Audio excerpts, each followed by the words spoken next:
사실 얘는요, 정확하게 얘기하면 정적분에서 나오는 아이디어라기보다는 함수를 표현하는 하나의 방법에 대해서 말씀을 드리는 건데,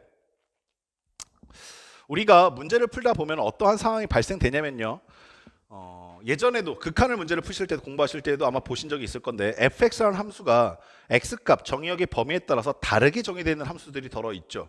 그랬을 때 정적분을 만나게 되면 어떻게 됩니까?에 대한 얘기를 하고 싶은 겁니다. 대표적인 예가 문제에 있는 너희 교재에 있는 7번 문제를 보시면 정확하게 이해가 되실 것인데,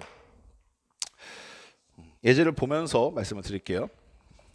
7번 문제 보시면 fx가 이렇게 정의가 되어 있어. 옛날 같았으면 fx 하면서 끝나야 되는데, 이 fx가 두 가지의 값으로 정의가 되어 있습니다. 하나는 x가 1보다 작을 때의 fx에는 3x 제곱 플러스 1이요 라고 정의가 되어 있고, 두 번째 x가 1보다 크거나 같을 때에는 4x 세제곱이다 라고 정의가 되어 있어. 자, 이때 인테그랄 0에서부터 3까지 fx dx를 구해주세요 라고 얘기가 되어 있는 거야. 자, 여기 잠깐 봐봐.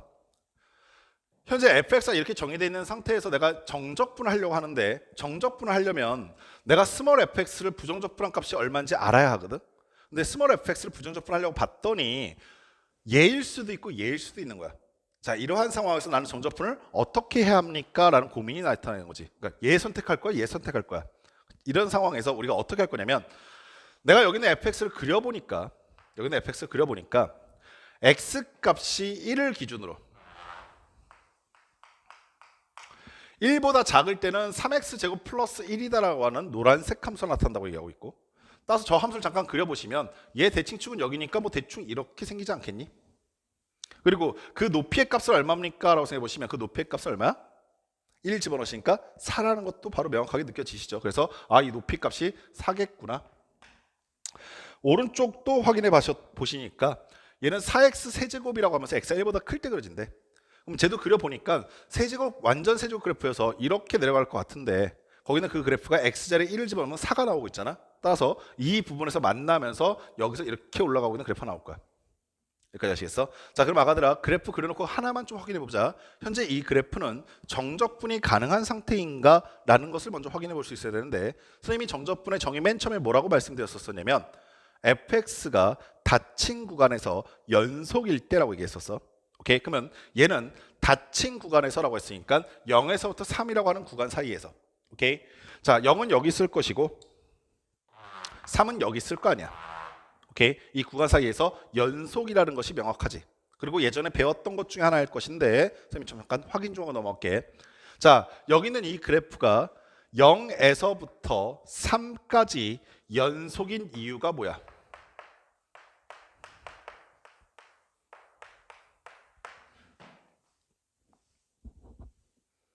여기에 대한 대답을 할 수 있어야 돼. 0에서부터 3까지 연속인 이유가 뭐야? 라고 물어봤으면 너희가 어찌 해서 연속이다. 뭐? 다항함수니까, 그리고 경계값이 같으니까. 저 대답 괜찮다. 오케이? 좀 더 어떻게 생각해 볼 수 있었냐면 이렇게 생각해 볼 수 있는데, 첫 번째, 대수적인 입장과 기하적인 입장에서 연속을 따져볼 수 있어야 되는데, 자, 아가도 잘 들어. 기하적인 입장에서 연속은 어떻게 찾냐면 한붓 그리기가 가능하다라고 얘기해. 즉 뭐냐면 내가 한 번 선을 대어서 그 값을 쭉 연결시켜서 그릴 수 있으면 우린 연속이다 이렇게 얘기한다. 오케이? 이걸 애들이 어떻게 표현할지 몰라가지고 어떻게 얘기하는 경우가 되게 많냐면 그냥 뭐 이렇게 되니까요 이렇게 얘기할 때 많은데, 너희 나중에 혹시라도 누군가가 너희한테 구술 면접할 때 이런 거 물어봤을 때 그냥 이렇게 되니까요가 아니라 한붓 그리기가 가능하니까 라고 얘기할 수 있어야 돼. 여기까지 됐지? 두 번째는 다항함수니까라는 저 말은 사실 대수적으로 접근하겠다는 얘기인데, 이건 되게 중요한 말이야. 우리가 연속이라는 것을 따지려 할 때, 함수가 연속입니까? 라는 것을 따지려 할 때 크게 두 가지 기준으로 나눠. 앞에서 분명히 배웠을 건데, 하나는 무엇이냐면 구간에서 연속이 무엇이냐는 것을 하나 배우고, 두 번째 한 점에서 연속이 어떻게 되느냐라는 것을 배울 거야. 기억나시니? 자, 그러면 구간에서 연속은 어떻게 따집니까? 라고 하시면 한붓 그리기가 가능한 모든 함수들은 다 구간에서 연속이다 이렇게 얘기해. 여기까지 했어? 자, 그럼 잘 들어라. 연속함수가 어떤 구간에서 연속인 함수가 fx가 있는데, 그 연속함수 fx와 연속함수 gx를 더하고 빼고 곱하고 나눈 함수들은 fx가 연속이고 gx가 연속일 때 연속함수와 연속함수를 더하고 빼고 곱하고 나눈 함수들은 연속이다라는 것이 명확해. 오케이? 특별히 증명하지 않고 연속함수와 연속함수를 더하고 빼고 곱하고 나눈 함수는 그 구간에서 연속이 됩니다라는 것이 명확하다. 여기까지 오케이? 자, 그럼 봐봐. 3x 제곱 플러스 1은 다항함수니까 x가 1보다 작은 범위에서 연속인 게 명확해. 여기까지 하셨어? 두 번째, x가 1보다 클 때는 4x 세제곱이니까 이 함수가 연속이라는 것도 명확했어. 여기까지 되니? 오케이? 다만 나눴을 때, 두 함수를 나눴을 때 그 나눈 함수의 분모가 0이 되면 돼, 안 돼? 안 되기 때문에 분모는 0일 수 없다는 조건 하나가 더 붙는 거야. 여기까지 아시겠니? 됐어? 잘 들어라.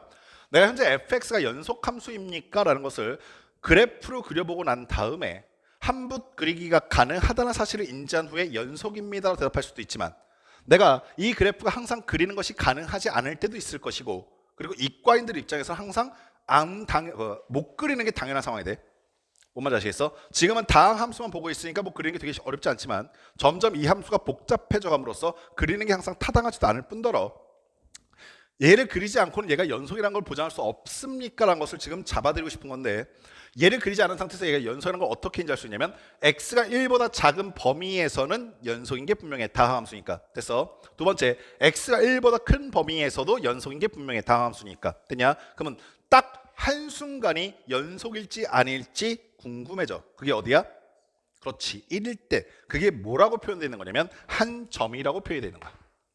그래서 너희들 머릿속에 연속의 정의가 어떻게 남아있는 경우가 굉장히 많이 있냐면, 좌극한과 우극한과 함수값이 같아야 돼요 라든가, 혹은 극한값이 존재하고 함수값이 존재하고 그 두 개 값이 같아야 돼요 라고 연속의 정의가 각인되어 있는 경우가 굉장히 많이 있는데, 근데 아까 전에 살짝 들었을 때는 그 말조차 안 해서 약간 서운하긴 했었지만, 반드시 너희가 연속이라는 걸 따질 때 어떻게 따지는 거냐면, 연속이라는 것은 구간에서 연속과 한 점에서 연속을 따질 수 있다. 그리고 구간에서 연속은 연속함수와 연속함수를 더하고 빼고 곱하고 나눈 함수는 다 연속이다. 이런 조건에 의해서 내가 함수를 따지다 보면 얘 연속이고 얘 연속이라는 게 명확하게 보이시는데, 그 상황에서 한 지점이 의심스럽다. x가 1일 때는 연속일지 아닐지 의심스럽다라고 하였을 때 우리는 세 가지 조건을 따집니다. 첫 번째 뭐? 극한값과 함수값이 같은지를 따져보는데, 첫 번째, 극한값을 따지는 행위가, 극한값 존재 정의 뭐지? 그렇지, 좌극한과 우극한이 같다 했었지. 선생님 이거 저번 시간에 엄청나게 얘기했었어. 오케이? 자, 함수의 극한에서 극한값이 존재한다라는 말은 좌극한과 우극한이 일치한다고 뜻한다. 그래서 처음으로 구하는 값은 좌극한 값을 구해보고. 그럼 아까 될 질문, 현재 이 상황에서 좌극한 얼마야? 현재 이 그래프 상황에서 좌극한 얼마니? 그렇지, 4지. 자, 조금만 더 세밀하게 얘기해보자. 선생님이 저번 시간에 함수의 극한을 말씀드리면서 단순히 얘를 4이다라고 말해야 되겠어? 아니면 4에 다가가야 한다고 말해야겠어? 라는 걸 말씀드렸었는데, 현재 얘 좌극한은 4이다야 4에 다가간다야. 그렇지, 4에 다가가는데 4보다 높은 곳에서 다가가, 4보다 작은 값에서 다가가. 그렇지, 그러면 얘는 좌극한이 뭐야 라고 하시면 노란색 그래프를 따라오시면서 4 마이너스 쓸 수 있다 아시겠어? 오케이? 여기까지 파악됐습니까? 두 번째, 우극한 값도 따져봤더니 리미트 x가 a보다 큰 쪽으로 가고 있을 때 fx의 극한값은 얼마입니까? 라고 보시면 뭐라고 대답하신다? 역시 4이단데, 4에 다가간다. 그러니까 4단데. 오케이? 이번엔 4보다 큰 쪽에서 다가가, 작은 쪽에서 다가가? 그렇지, 큰 쪽에서 다가가니까 4 플러스라고 볼 수 있다 이거지. 그러면 좌극한 값은 4 마이너스고 우극한 값은 4 플러스가 되기 때문에 얘네 두 개의 극한 값은 서로 같다라는 결론에 도달한다 아시겠어? 자, 세 번째 질문. 이 값이 같아지기 때문에 우리는 어디까지 도달할 수 있는 거냐면 극한 값이 존재한다까지 갈 수 있어. 오케이? 그 값이 뭐와 같아져야 연속이라고 말할 수 있다고? 함수값. 그러면 F4라고 하는 값은 정확하게 4를 대입하였을 때 함수값은 F1이라고 하는 함수값은, 자, 1을 집어넣었을 때 함수값의 높이는 그래프 상황에서 어떻게 표현됩니까? 라고 하시면 정확하게 어디를 지칭하는 거야? 이 점의 값을 지칭하는 거야. 따라서 빨간색 점의 높이가 어딥니까? 라고 물으시게 되면 빨간색 점의 높이가 얼마? 4이다다 이해하시겠냐? 얘는 4 마이너스 4 플러스도 아니고 그냥 4지. 이해하셨어? 그러면 극한값과 함수값이 다 같기 때문에 오케이? 여기서 우리의 결론은 fx는 연속이에요로 다이렉트로 가기 전에 뭐라고 얘기할 수 있냐면 fx는 x는 1에서 연속이야 라고 말할 수 있게 되는 것이고 오케이? 이것이 바로 한 점에서 연속이다를 따지는 기준이 되며 자 그럼 다시 처음으로 돌아갈게. x가 1보다 작을 때 연속인 것은 구간에서 연속의 정의에 의해서 알고 있었어. x가 1보다 클 때의 정의도 구간에서 연속의 정의에 의해서 연속이라는 것을 알고 있었어. 내가 전체적으로 봤을 때 이 함수는 x가 유일하게 1인 지점에서 연속일지 아닐지가 헷갈리고 있는 상황이었었는데 그 x는 1인 지점에서 연속이라는 것을 증명했기 때문에 얘는 모든 실수 범위 내에서 연속이 되겠다는 것을 확신할 수 있다 이해하시겠어? 자, 이러한 과정이 너희가 함수의 극한에서 함수와 극한과 연속에서 배웠던 내용이야. 여기까지 됐습니까? 자, 연속인 것이 따져졌으니까 우리는 뭐 할 수 있겠다? 당연히 정적분할 수 있다야. 아셨니? 자, 선생님 이거 왜 따져주냐면 수학이 진짜 묘미가 그런 거거든. 수학은 공부하고 있다가 앞에서 배웠던 거를 후반부에서 다시 한번 재확인할 수 있는데 이런 과정을 너희가 스스로 해보는 것이 되게 중요한 것 중에 하나 뭐가 있냐면 너희가 만약에 이런 것들을 생각하지 않고 그냥 새롭게 배우는 지식들만 계속 알게 되면 매번 지나갔던 걸 다시 공부해야 돼. 그러지 말란 얘기야. 즉 내가 지금 이걸 풀기 위해서 예전에 배웠던 걸 어떻게 확인하고 있는지 꼭 느끼셔. 아시겠니? 자 그럼 다시 간다. 난 얘가 정적분하는 것이 가능한데 문제는 뭐냐면 0에서부터 3 사이에서 다이렉트로 한 방에 모든 함수를 정적분할 수는 없다. 이유가 뭡니까? 그러시면 1이라는 값을 기준으로 노란색 함수와 녹색 함수가 달라지고 있습니다. 이해하시겠어? 따라서 나는 이 정적분을 스스로 적분 구간을 분리시켜야 해. 이해하셨니? 0에서부터 1 사이에서는 노란색 함수를 정적분하셔야 될 테니까 그 함수의 대상은 3x제곱 플러스 1dx가 되겠지. 자, 두 번째 값은 1에서부터 3까지가 된다 이해하셨니? 다만 1에서부터 3까지는 노란색 함수가 정적분 대상이 아니라 녹색 함수가 정적분 대상이 될 테니까 녹색 함수에 해당하는 4x 세제곱이라고 하는 함수를 정적분하신다라는 상황인 거야. 여기까지 하셨어? 자, 여기 있는 이 값은 구간은 이어지지만 피적분 함수가 서로 같지는 않기 때문에 물론 써질 때 fx로 써지긴 하겠지만 그 fx가 서로 다르기 때문에 하나로 합칠 수가 없단다. 따라서 내가 적분 구간을 확인해 봤어도 얘는 더 이상 어떻게 할 도리가 없지. 여기까지 아시겠니? 자, 따라서 어쩔 수 없이 각각 따로따로 계산하셔야 되는 거야. 자, 그러면 계산해 봤더니 얘는 x 세제곱 플러스 x가 되실 것이고 0에서부터 1까지 더하기 뒤에 있는 얘 같은 경우는 x 4제곱이 되실 것이고 1에서부터 3까지네. 자, 앞에 있는 것은 2가 될 것이고 1 집어넣으니까 뒤에 있는 것은 3 집어넣었을 때 81, 그 다음에 1 빼니까 80이 하나 나오실 거고 그리고 뒤에 건 없으니까 얘네들 더하니까 82 됐습니까? 자, 요거 마찬가지로 두 번째 얘기도 해봅시다.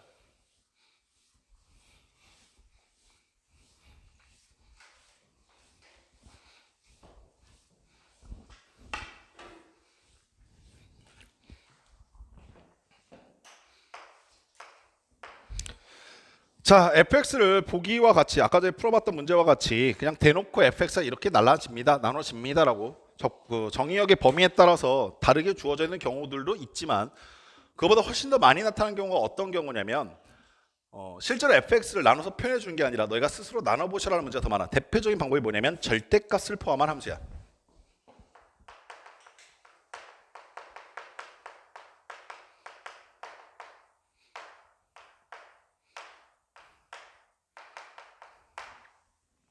근데 이 절대값을 포함한 함수를 접근할 때 너희가 조금 신경을 쓰셔야 될 게 대표적으로 함수 전체의 절대값을 씌우는 행위가 있어.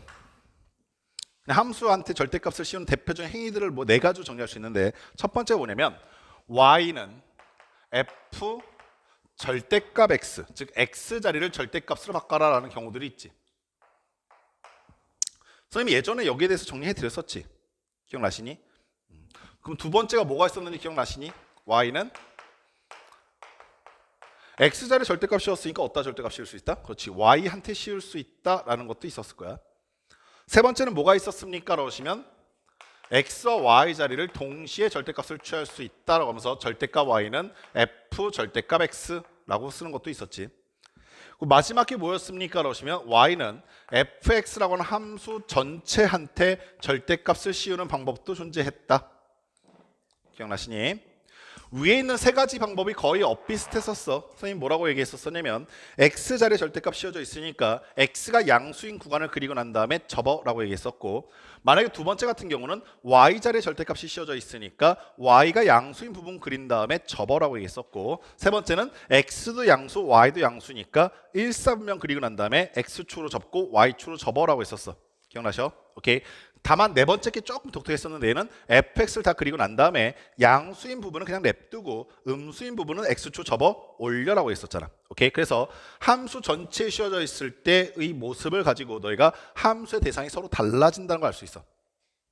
근데 얘네들을 만들어낸 가장 베이스가 뭐였었냐면, 얘네들을 만들어낸 가장 베이스는 절대값이 취해져 있는 절대값 안의 문자 또는 숫자가 양수면 그냥 나오고 음수면 부호 바꿔서 나오는 거지.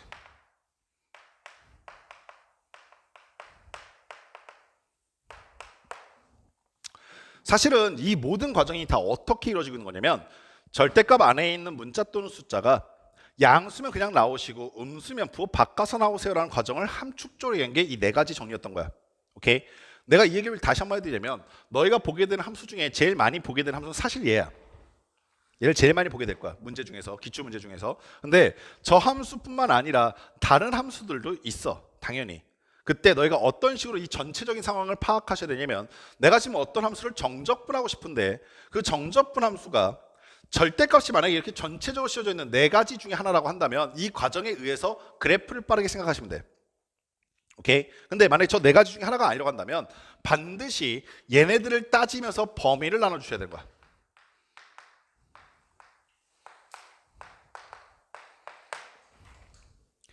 정적분은 대상 피적분 함수가 어떤 함수냐에 따라서 계산 결과가 완벽하게 달라지다 보니까 너희가 정적분을 하려고 했을 때 절대값이 포함되어 있으면 그 상태 자체로 정적분하는 게 불가능하거든. 따라서 절대값을 벗겨줘야만 하는데, 이걸 벗기는 가장 쉬운 방법은, 가장 바람직한 방법은 절대값 안에 있는 문자 또는 숫자가 양수인지 음수인지에 따라서 그냥 나오게 될지 부호 바꿔서 나오게 될지를 판단해야 한다. 아시겠니? 오케이. 그러면서 나중을 대비해서 선생님이 이런 것도 좀 반드시 당부드리자. 범위 구분하실 때 그냥 식 상태에서 바로 할 수 있다 하더라도 그렇게 넘어가지 마시고 반드시 그래프 그리면서 파악해. 문과도 있거나 할 거 없이 반드시 그래프 그리면서 파악하셔야 되는데, 내가 이 얘기를 하면 대부분의 학생들이 뭐라고 얘기할 때 되게 많냐면, 선생님 저 이거 그래프 어떻게 그리는지 아는데 그려야만 해요? 아니면 꼭 그려야 돼요? 아니면 이거 안 그려도 풀 줄 알아요? 이런 얘기 정말 많이 하거든. 근데 그렇게 말할 때가 아니니까, 그렇게 말하는 순간이 아니니까 모든 걸 다 확인한다는 생각으로 겨울방학 내에서는 반드시 다 그리기 시작하시고, 그리고 점차적으로 그렇게 여러 번 그렸었던 경험들을 바탕으로 너희가 스스로 그래프를 안 그려도 되겠다 싶을 정도로 스킵할 수 있어야 돼. 뭔 말인지 알겠어? 나중에 이런 친구들 반드시 나와. 뭐냐면, 선생님 이 그래프 못 그리겠어요. 이게 어떻게 생긴지 몰라요. 내가 고등학교 1학년 때 2학년 때 뭐 했어? 라고 하시면 그때는 안 그렸다고 얘기해.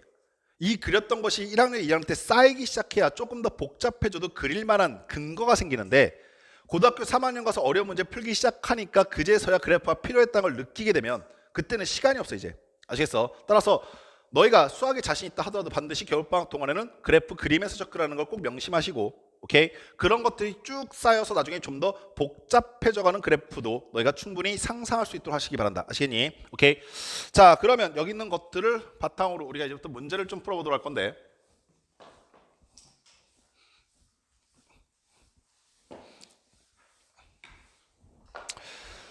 자, 교재 보시면 9번 문제 좀 봐봐. 정신 조금만 차려.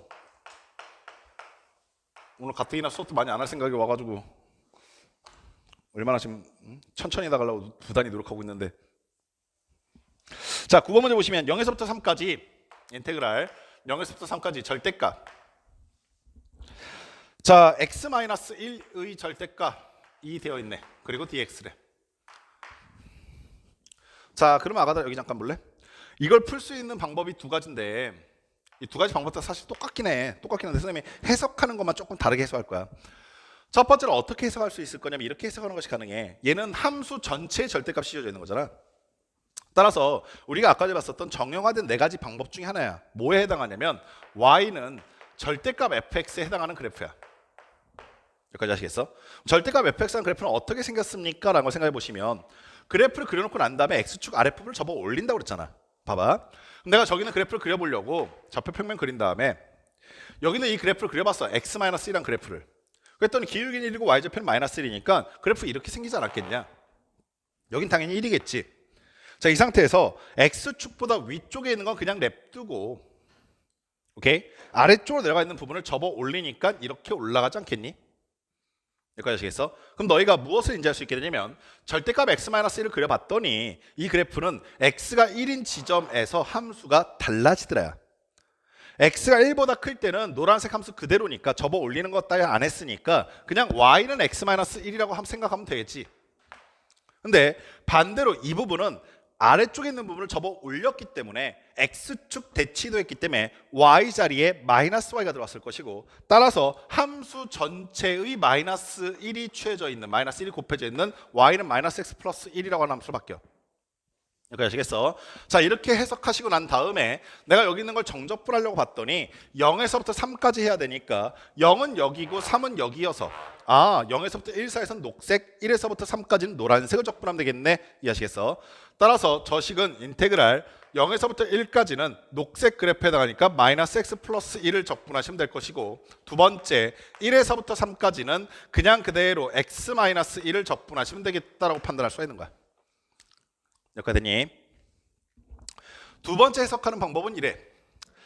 자, 내가 이렇게 여기 있는 이 절대값이 씌워져 있는 자리가 뻔하니까 함수 전체에 씌워져 있으니까 오케이? 그 그래프가 저렇게 바뀐다는 걸 생각하고 가면 되는데 만약에 내가 저게 파악이 안 될 수도 있을 것이고 때로는 이럴 수도 있잖아. 절대값이 씌워져 있는 게 정형화되어 있지 않을 수도 있는 거잖아.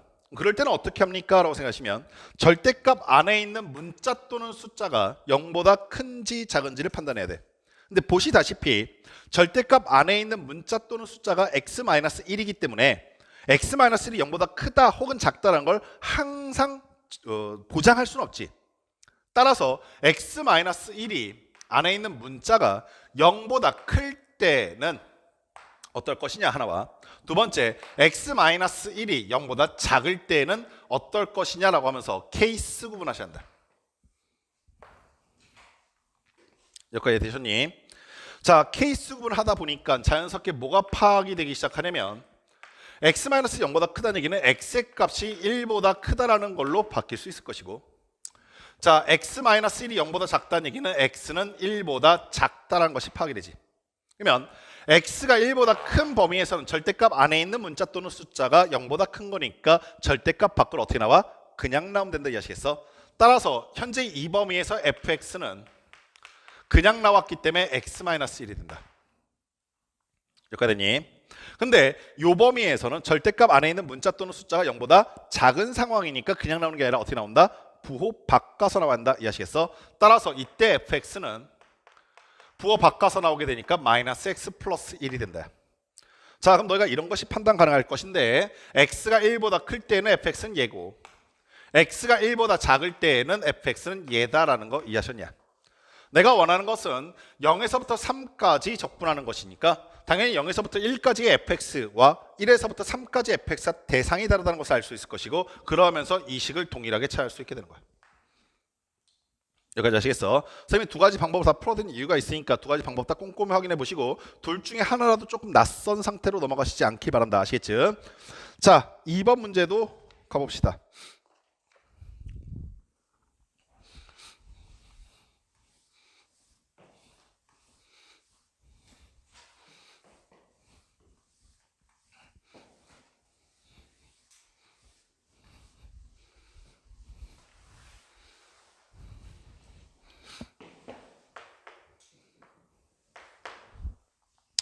자, 2번 문제는 0에서부터 2까지 절대값 x제곱 마이너스 x라고 되어 있고 dx지. 자, 이러한 행위를 너희가 생각하다 보면 선생님이 풀어줬던 첫 번째 방법과 두 번째 방법 중에서 조금 더 빨리 풀릴 수 있는 방법들이 차츰차츰 기준이 생기기 시작할 건데, 자, 얘를 딱 봤더니 절대값 있는 게 양수인 경우와 절대값 안에 있는 게 음수인 경우를 나누니까 조금 귀찮은 거야.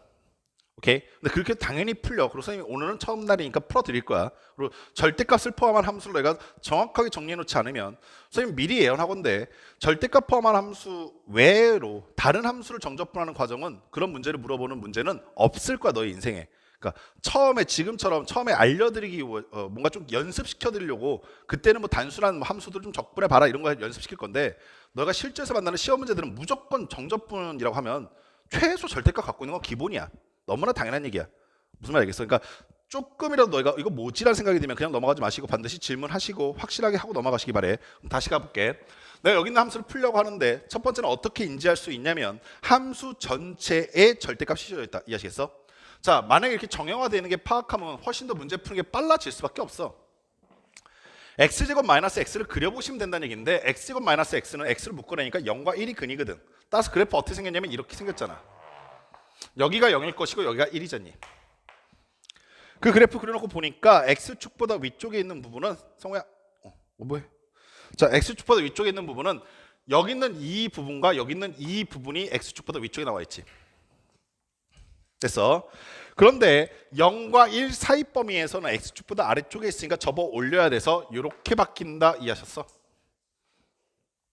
그럼 나는 얘를 그려놓고 보니까 적분 구간이 어디서 끊어질 거라고 예상이 되냐면 0보다 작을 때와 0보다 클 때는 0보다 클 때는 노란색 함수를 적분해야 될 것이고 0과 1 사이에 있을 때는 녹색 함수를 적분해야겠다라는 얘기인 거야. 여기까지 하셨니?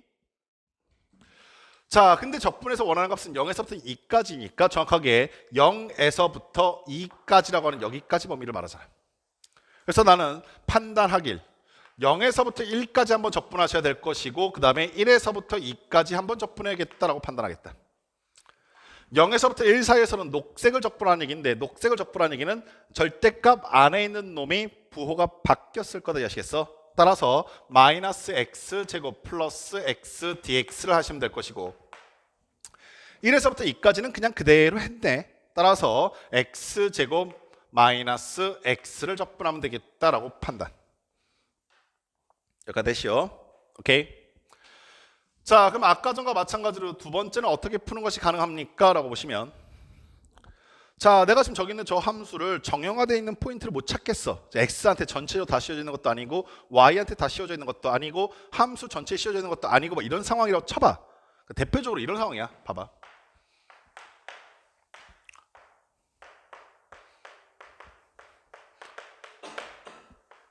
이렇게 있다고 쳐봐. 어떤 상황인지 알겠어? 오케이?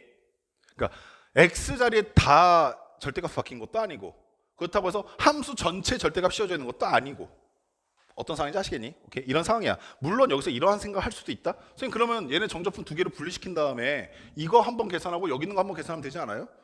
그것도 가능해. 근데 선생님 아까 뭐라고 했냐면 정적분은 가능하면 계산을 덜 하는 게 중요하다니까? 뭔 말인지 아시겠어? 그래서 얘는 어떻게 할 겁니까? 라고 하시면 절대값이 씌워져 있을 때 절대값 안에 있는 문자 또는 숫자가 0보다 큰지 작은지가 항상 기준이라고. 그럼 아까도 생각해봐. 여기는 이 새끼를 내가 두 가지 케이스로 나눠야 될 텐데 절대값 안에 있는 문자가 뭐냐면 x제곱 마이너스 x거든. 걔가 0보다 크거나 같은 순간이 있을 것이고 두 번째가 x제곱 마이너스 x가 0보다 작은 구간이 있지 않겠냐? 0보다 큰 구간에서는 어떤 범위를 말합니까? 라는 것을 이 자체에서만 보면 되잖아. 봐봐. x제곱 마이너스 x가 0보다 크거나 같다는 얘기는 오케이? 얘들아 x 곱하기 x 마이너스 1이 0보다 크거나 같다는 얘기일 것이고 요거를 대수적으로 풀면은 무엇보다 큰 거니까 작은 거보다 작고 큰 거보다 크다를 풀 수도 있고 그래프를 해석해 보시면 0과 1을 지나고 있는 2차 함수에서 높이가 0보다 커지는 순간이니까 이 부분과 이 부분이라 볼 수 있겠지. 그럼 x의 값의 범위는 0보다는 왼쪽으로 가야 될 것이고 1보다는 오른쪽으로 가셔야 한다. 이해하시겠어? 따라서 현재 이 범위가 무엇을 말합니까? 라고 물으시게 되면 여기 있는 이 범위는 x의 값이 0보다는 작거나 같던가 또는 x의 값이 1보다 커나 같을 때라고 해석하는 것이 가능한 거야. 이해하셨니? 마찬가지 이유로 두 번째 것도 동일한 방법으로서 생각해 보시면 x값의 범위는 0보다는 커야 할 것이고 1보다는 작다. 이해하시겠어? 자, 그럼 봐봐. 현재 절대값 안에 있는 게 0보다 큰 범위니까 절대값 안은 어떻게 나오면 된다고? 그냥 나오면 된다고. 언제? 0과 1 사이일 때. 0과 1 바깥쪽일 때. 오케이? 그럼 나는 적분 구간을 보면서 0에서부터 1까지만 적분할 것이 아니라 0에서부터 2까지 적분해야 되니까 일단 적분을 두 가지로 끊겠지. 0에서부터 1까지 하나와 1에서부터 2까지 하나로 끊어놓겠지. 0에서부터 1 사이 범위에서는 이 사이 범위에서는 0과 1 사이 범위니까 절대값 안에 있는 문자가 0보다 작다는 것을 알 것이고, 그러면 그 절대값 안에 있는 문자를 부호를 바꿔서 내버려야 한다, 이해하시겠니? 따라서 마이너스 x제곱 플러스 x로 기어 나오시면 되는데, 선생님이 잠깐 이 문제하고 구분을 짓기 위해서 함수의 문제를 바꿨잖아. 이 상태에서는 얘는 그냥 그대로 써주면 되는 거야. 이 x 플러스 1 dx라고. 이해하셨어? 1에서부터 2 사이 범위에서는 얘는 바뀌지 않아. 얘가 바뀌는 건데 1보다 큰 범위니까 fx가 이렇게 나온다, 이해하시겠어? 부호 그냥 나온다. 따라서 이때는 x제곱 마이너스 x 더하기 2x 플러스 1 dx를 계산하시면 된다라는 뜻인 거야. 이해하시겠어? 따라서 1번 방법과 2번 방법을 다 정확하게 이해하시고 적용할 수 있도록 하시기 바랍니다. 아시겠죠? 숙제는 74페이지 15번과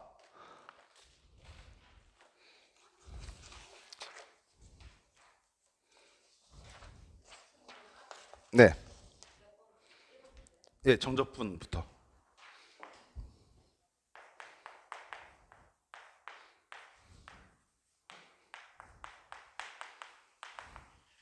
이게 지금 수업 교재이고요. 그 다음에 숙제 노트 좀 보여줘.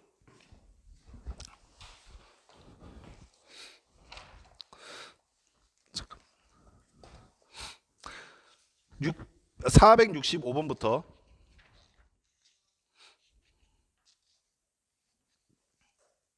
489번까지요. 469, 489.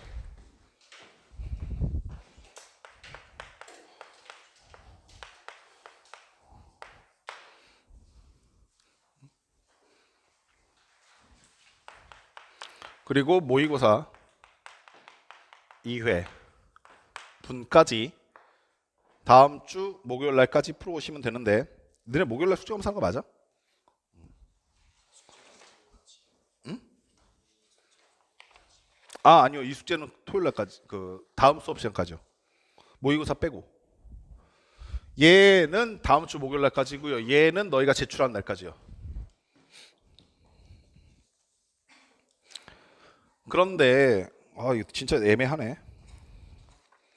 원래 선생님이 수업 양이 오늘 좀 적을 거라고 예상을 해서 우함수하고 기함수를 좀 정리해주고 원래 수업을 마무리하려고 했는데, 지금 남은 시간이 약 7분, 8분 정도 남아 있어서 우함수, 기함수 얘기를 시작하기도 뭐하고 놀기도 뭐한 약간 애매한 상황이 됐어요.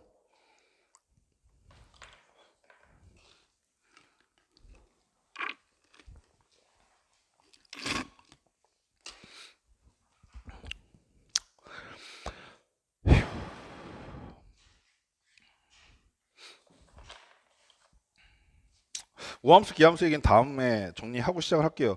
대신에 여기 잠깐만 보세요.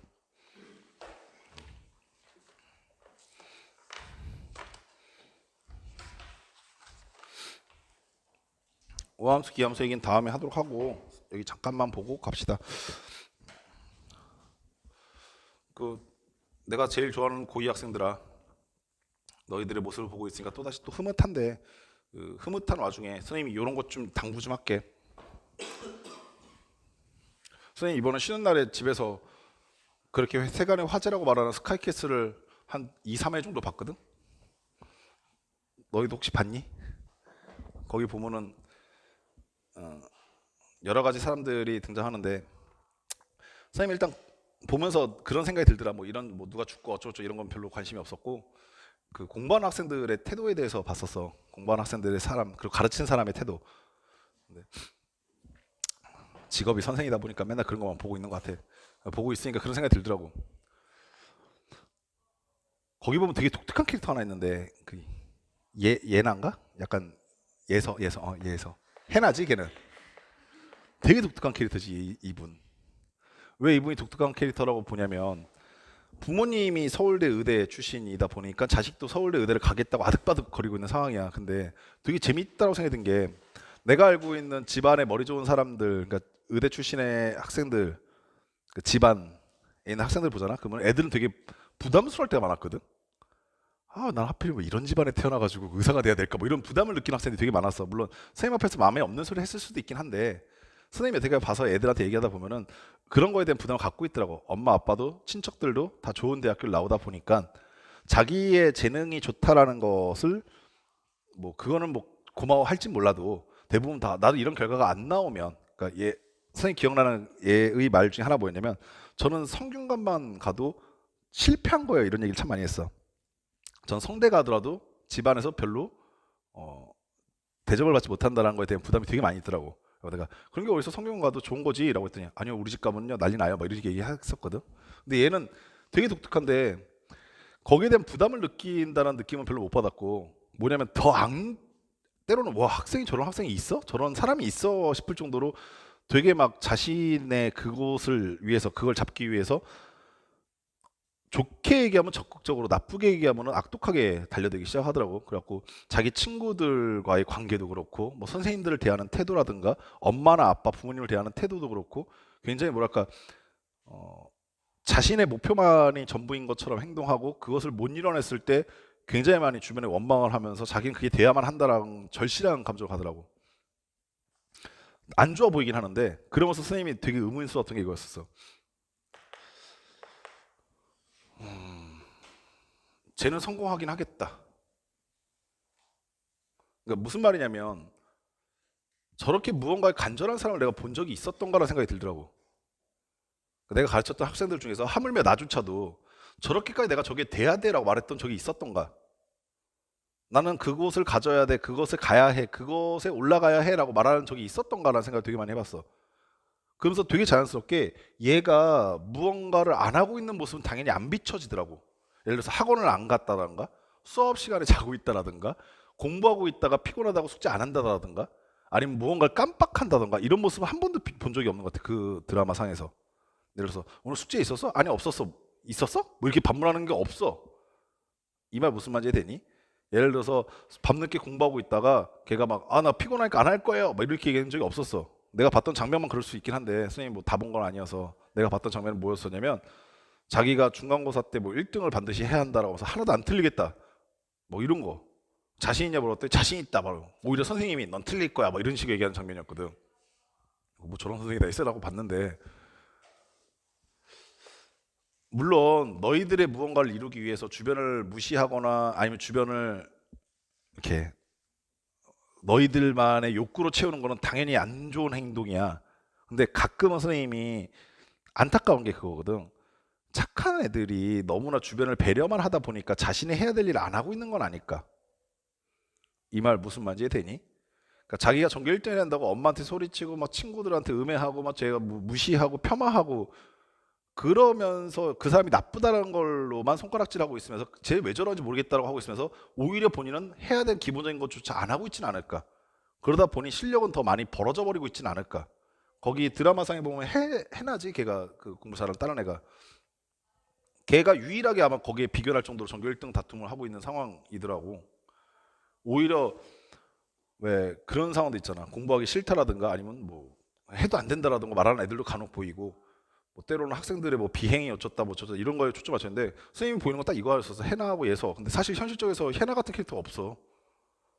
자기 할 일을 꼴 부러지게 다 하면서 집안 살림 다 챙기면서 뭐 밤늦게 뭐 일하면서 아니면 자기가 무언가 해가면서 공부도 되게 잘한다 이런 캐릭터가 없어 얘들아. 현실적으로 선생님 봤을 때.